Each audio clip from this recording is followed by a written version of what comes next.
menuangkan ide-ide gagas-gagasannya melalui karya-karya tulis ilmiah. Karena memang kurang didorong. Nah, pada waktu saya kuliah di Australia dulu,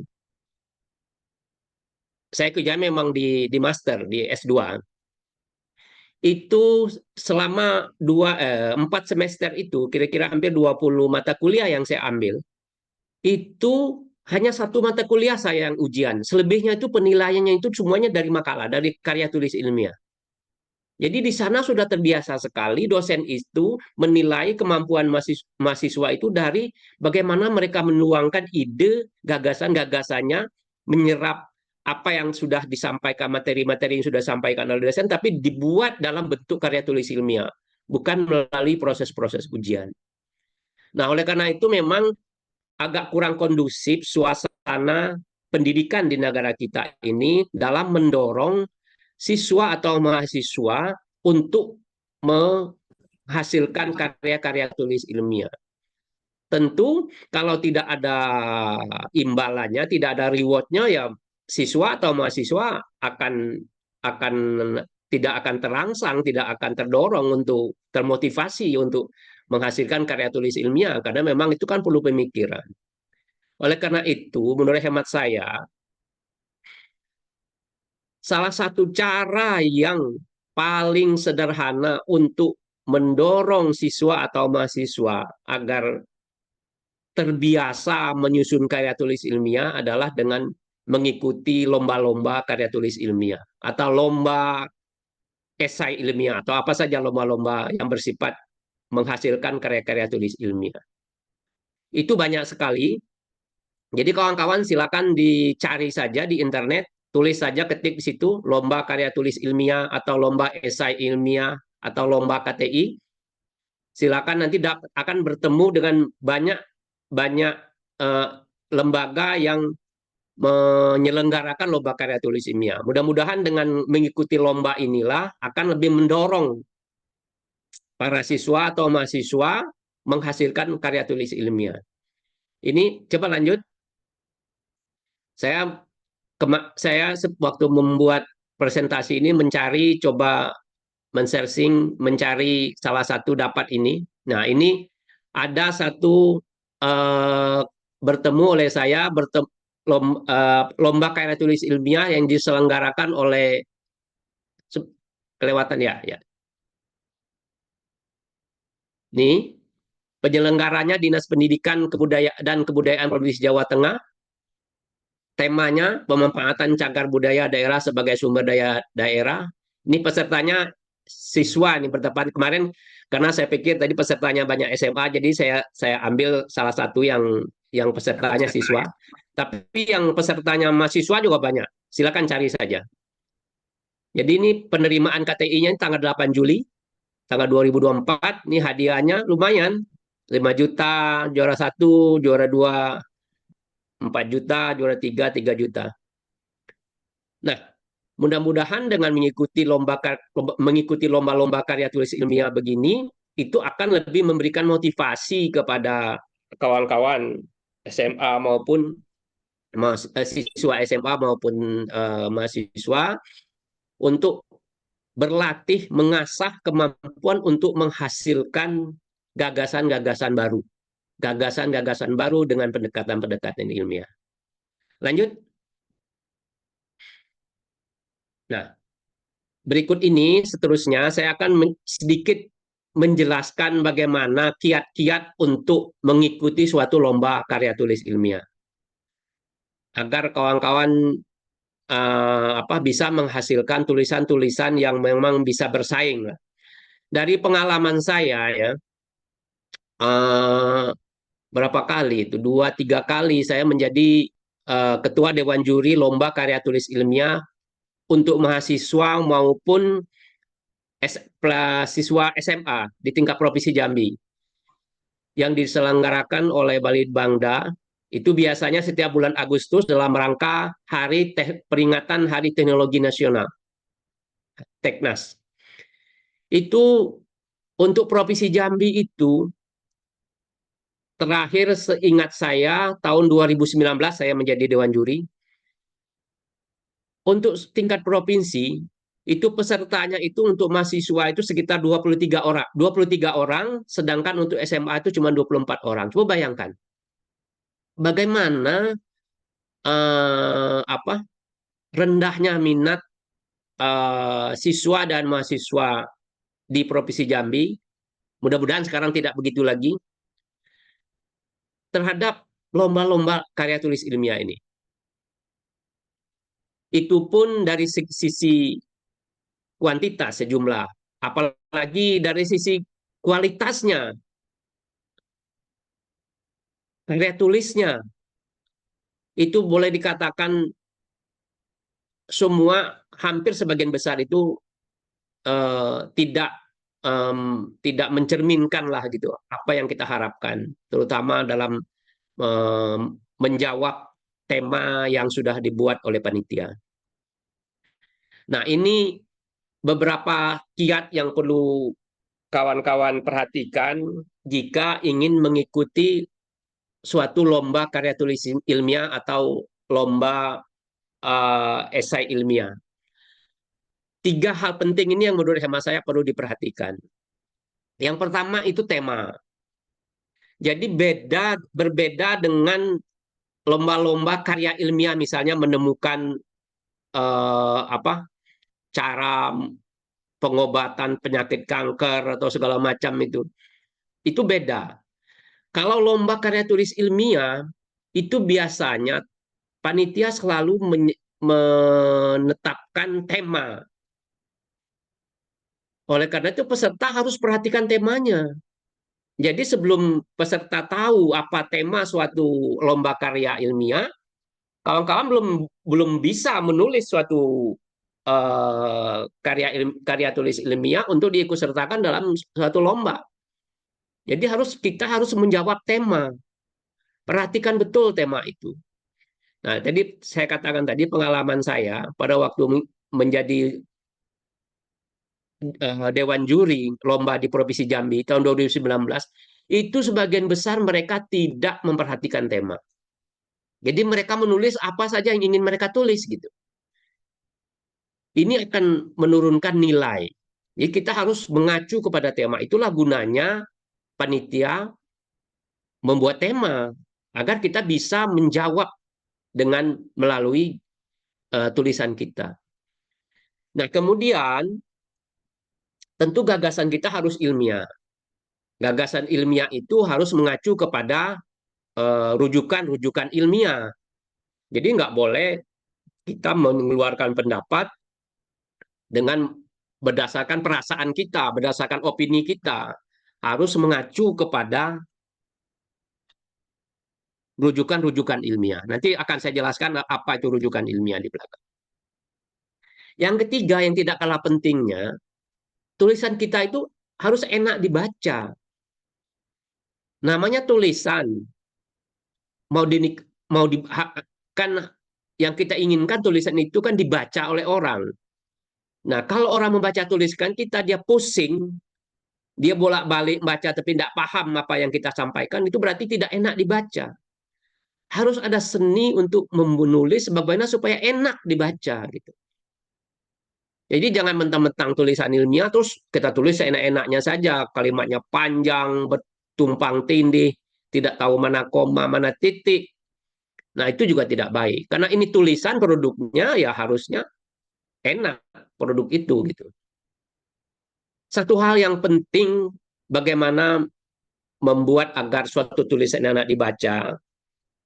Kawan-kawan harus perhatikan betul, fokus betul dalam menulis paragraf atau alinea. Ya. Perhatikan pada waktu menulis satu paragraf. Jadi per paragraf berpikirnya itu gitu. Paragraf itu adalah satu rangkaian kalimat yang membahas satu topik, satu ide pokok. Jadi perhatikan betul menulis setiap paragraf. Jadi setiap paragraf itu ada satu ide pokok, kemudian ada kalimat pokoknya, ada kalimat penjelasannya. Kalau memang paragraf itu panjang, terakhir dibuat dengan satu kalimat konklusi, kalimat penutup. Jadi orang membaca suatu paragraf yang kita susun itu dia fokus gitu, dia paham. Karena apa? Kita membahas hanya satu pokok pikiran saja. Jangan satu paragraf itu macam-macam di sini bersimpang siur gitu. Kita bahas ini kemudian melompat berpikirnya bahas yang lain sehingga orang bingung ini paragraf membahas apa sehingga tulisan itu tidak enak dibaca. Silakan nanti didalami lagi bagaimana menyusun paragraf yang baik. Mudah-mudahan dengan cara itu tulisan kita akan lebih enak dibaca oleh pembacanya. Karena produk kita ini namanya karya tulis, harusnya tulisan. Dan tulisan itu harusnya dibaca, untuk dibaca. Lanjut. Nah, ini pendekatan bagaimana mengembangkan ide dalam mengikuti suatu lomba karya tulis ilmiah atau lomba esai ilmiah. Tadi saya katakan bahwa pokok pikiran kita itu harus pertama itu menjawab tema, harus tertuju kepada tema. Contoh ini nih, yang tadi contoh lomba yang diselenggarakan oleh Dinas Pendidikan Jawa Tengah itu temanya pemanfaatan cagar budaya daerah sebagai sumber daya daerah. Nah ini kita harus, sebelum kita menulis, kawan-kawan harus paham dulu temanya ini. Kata demi katanya tuh paham dulu. Apa itu istilah, apa itu makna cagar budaya daerah, apakah itu namanya sumber daya daerah, harus dipahami dulu. Kalau ini belum paham, ya jangan berharap teman-teman bisa membuat tulisan yang sesuai dengan tema. Jadi pertama itu pahami betul tema lomba itu. Kata demi kata dan maknanya apa gitu. Cari rujukan-rujukan sehingga teman-teman tahu betul apa yang diinginkan oleh panitia. Nah, dari tema itu lalu kita cari apa permasalahan yang berkaitan dengan tema itu. Masalahnya apa? Nah, dari masalah itulah nanti kita cari alternatif jawaban masalah. Karena apa? Tujuan kita menulis untuk apa? Tujuan kita menulis ini kan untuk memecahkan masalah kan. Kalau tidak ada masalah kan tidak perlu kita menulis. Jadi memang dari tema itu harus kita cari masalah dulu. Ada masalah apa di situ? Dari situ baru kita buat jawaban melalui gagasan-gagasan kritis kita, melalui gagasan-gagasan baru kita. Sehingga gagasan itu bisa memecahkan masalah yang terkait dengan tema itu. Ini secara sederhana bagaimana mengembangkan ide dalam mengikuti suatu lomba karya tulis ilmiah. Baik, lanjut. Nah, tadi saya menyampaikan masalah. Titik awalnya adalah setelah tema itu kita ketahui, kita mengidentifikasi masalah apa yang ada di dalam berkaitan dengan tema itu. Kita sering mudah menyebutkan masalah, gitu. Tapi kadang-kala kita tidak memahami betul apa itu masalah. Nah, baik, sekarang saya akan coba secara sederhana menjelaskan apa itu masalah. Masalah itu sebenarnya adalah kesenjangan antara apa yang kita rencanakan atau apa yang kita inginkan dengan apa kenyataannya. Itulah masalah. Jadi kalau tidak ada kesenjangan, tidak ada masalah. Berarti kan betul. Kalau teman-teman punya duit 10 juta, itu masalah bukan? Kan tidak masalah punya duit 10 juta.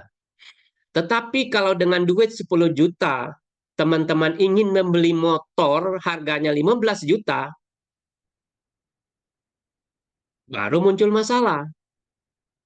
Apa masalahnya? Ada kekurangan uang 5 juta di situ. Itulah masalahnya.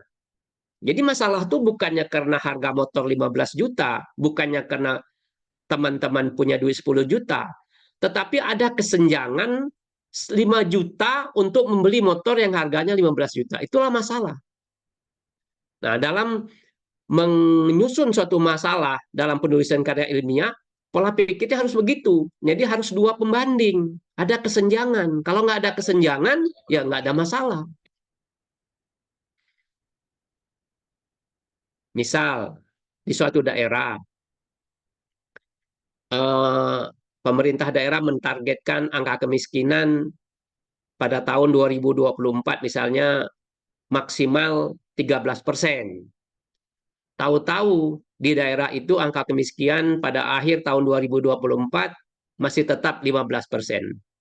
Berarti ada kesenjangan 2% di situ. Itu masalah, baru ada masalah. Tetapi kalau targetnya 13%, kemudian tercapainya 11%, ya itu tidak ada masalah.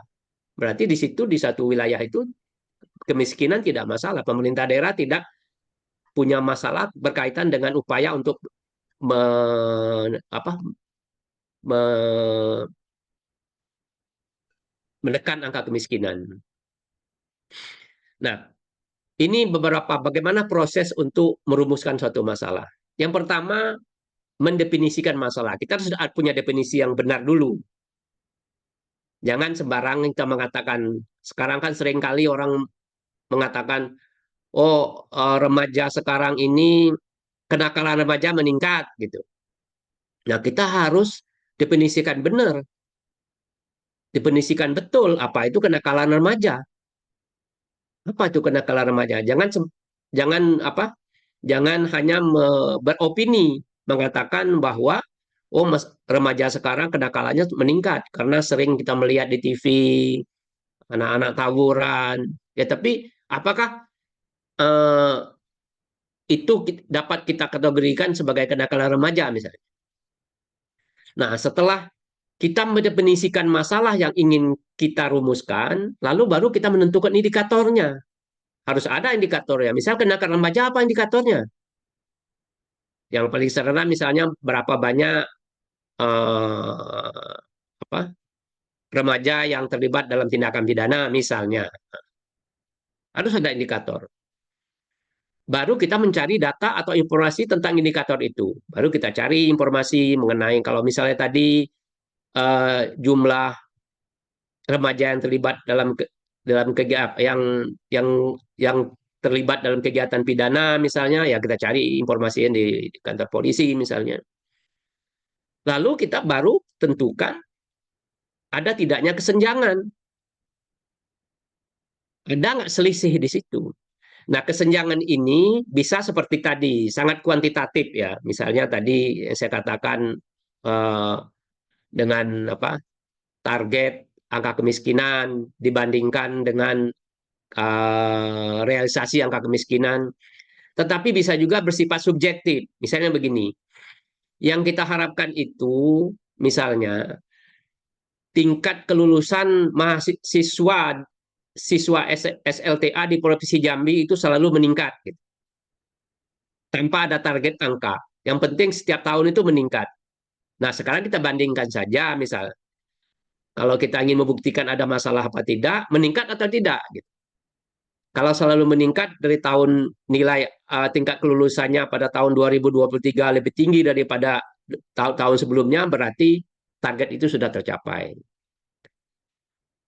Jadi bisa bersifat subjektif, meningkat atau menurun. Jadi misalnya begini saja, misalnya pemerintah berkeinginan angka tindak tindak pidana kenakalan remaja itu semakin tahun semakin menurun misalnya.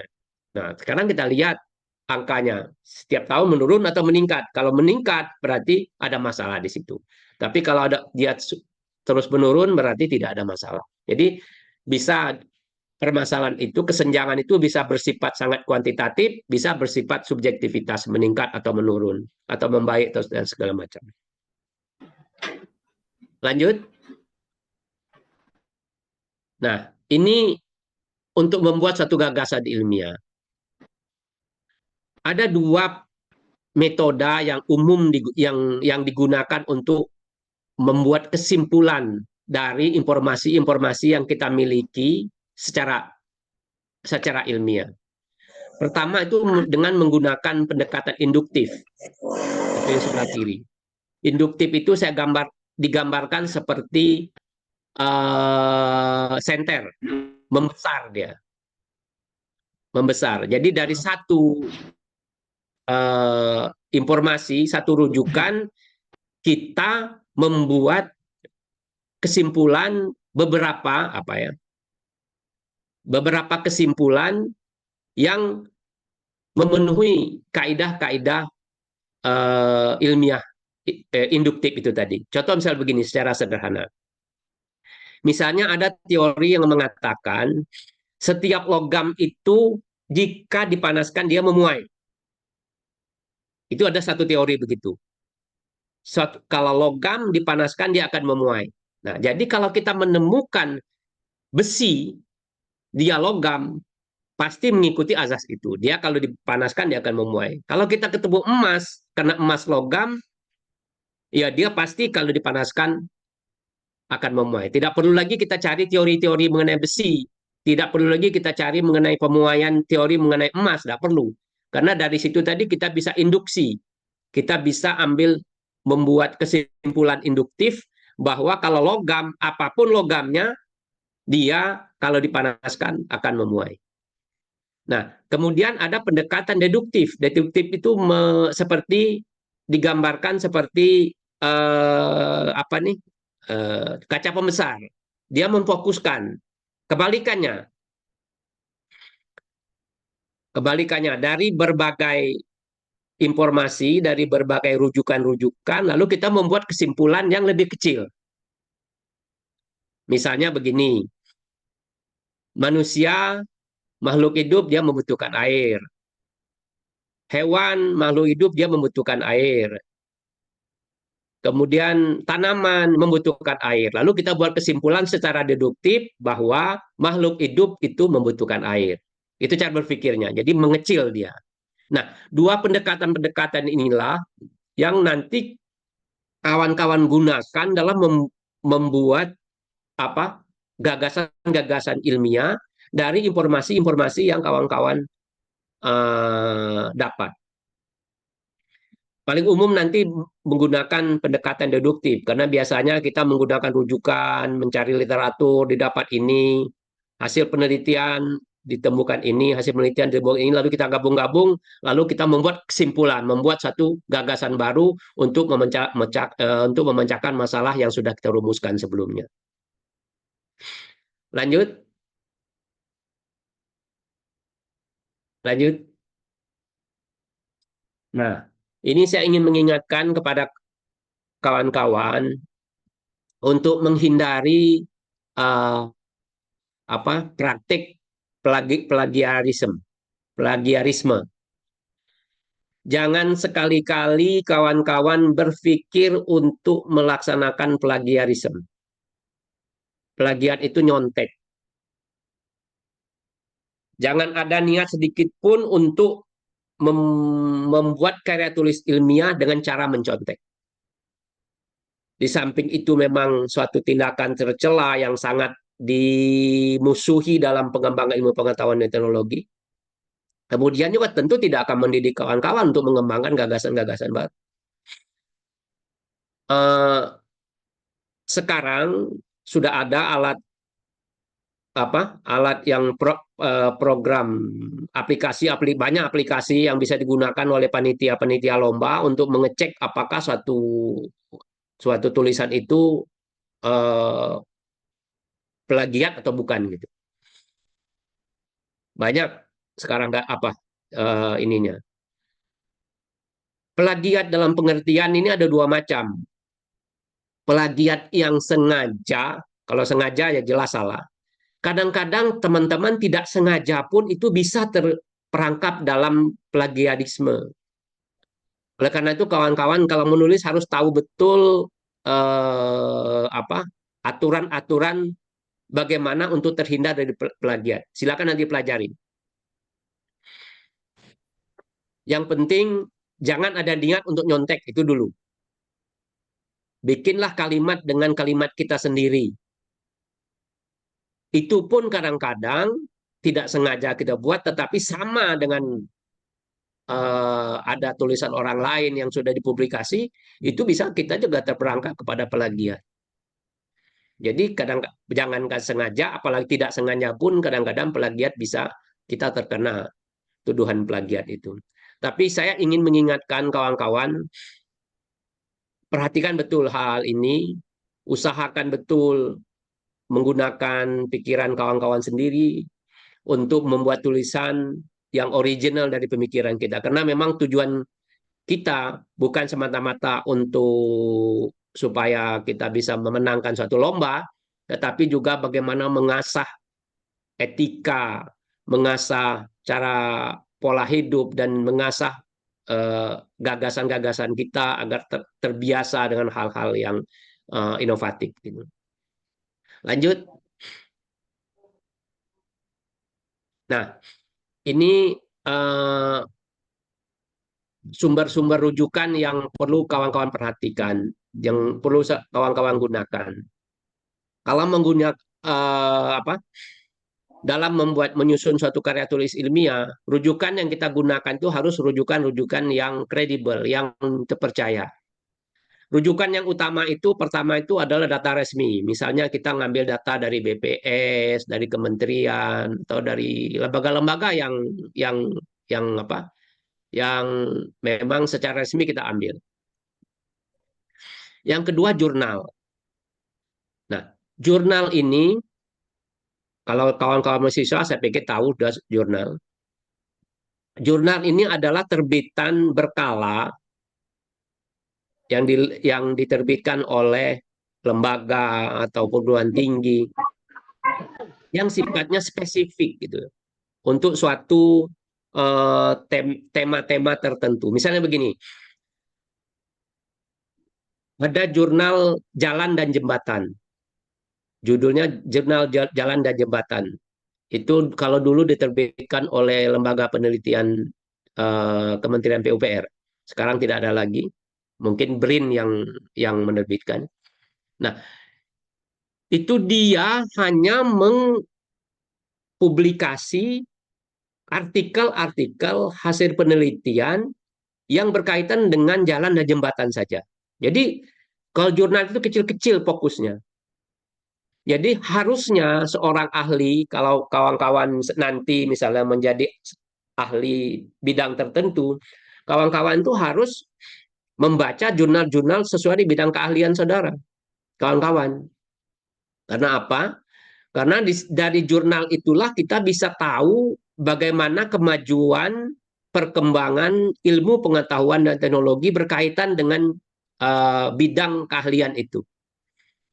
Jadi semua orang menulis, orang yang ahli tadi jalan dan jembatan, dia akan menulis artikel-artikel hasil-hasil penelitiannya diterbitkan di jurnal itu. Jadi kita tahu, oh ini perkembangan ilmu pengetahuannya begini.